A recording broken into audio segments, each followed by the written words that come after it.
So yun nga guys, pumunta kami dun sa pinasikat na fried chicken dun sa 6th Avenue, Pasig City. Ayan po, pumunta po kami dyan para bumili ng chicken. Ang haba-haba ng pila ng pagdating ko. Ayan na po ako nakapila. Ayan, kaway-kaway. Ayan po, sa sobrang dami ng tao. Ayan po, andyan na sa likod ko, dumami agad. Ayan, so nakabili na po ako. At tsaka na pong kainin yung chicken, kaya nagmadali na kami pauwi.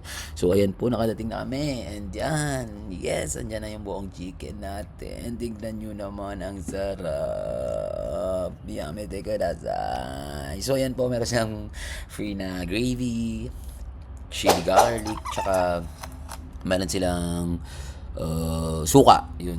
So, ayan po, pinapako na. Hindi ko na mapigilan. So, sobrang, hindi, ang bango-bango niya talaga, guys. Nung pagka, andun pa lang kami, nakapila pa lang, ang bango-bango ng chicken nila. Until dyan, ang bango-bango pa rin. Ayan po, pinapako na talaga siya. Hindi ko na mapigilan yung sarili ko. Sobrang sarap kasi. Ayan po, nilagay ko sa gravy. Pero alam nyo, ang solid din ng gravy nila. Kasi sobrang sarap din ng gravy nila.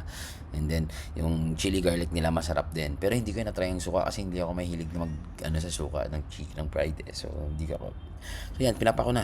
Hanggang 10 minutes yung deal nila sa akin. Pag naubos ko within 10 minutes na ako, mananalo ako dyan ng cash. Uy, may pa-cash. Pero ayan nga, hindi ko siya na, tignan mo, na-half ko na siya. Diba, Panes? Parang mauubos ko. Ayan, parang nauumay na ako. Sobrang juicy talaga ng chicken nila.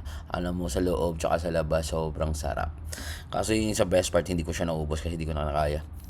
Sobrang busog na ako. Kasi before kami pumunta dyan, kumain na ako. Kaya next time, pag gusto nyo kumain dyan, guys, huwag kayong kumain. Ayan, hanggang dyan lang naubos ko. Konti na lang natira. Pero tingnan mo naman, no, sobrang juicy talaga ng chicken nila. So, ayan. Hindi ko na kinaya. Ayan, busog na ako sa dami-dami ng chicken na yun. Sa sobrang laki na yun. Ayan. Kaya guys, kung gusto nyo i-try, pumunta na po kayo sa 6th Avenue, Pasig City. Juicy and best is the best. Kaya, try nyo na. Arat na. Let's go!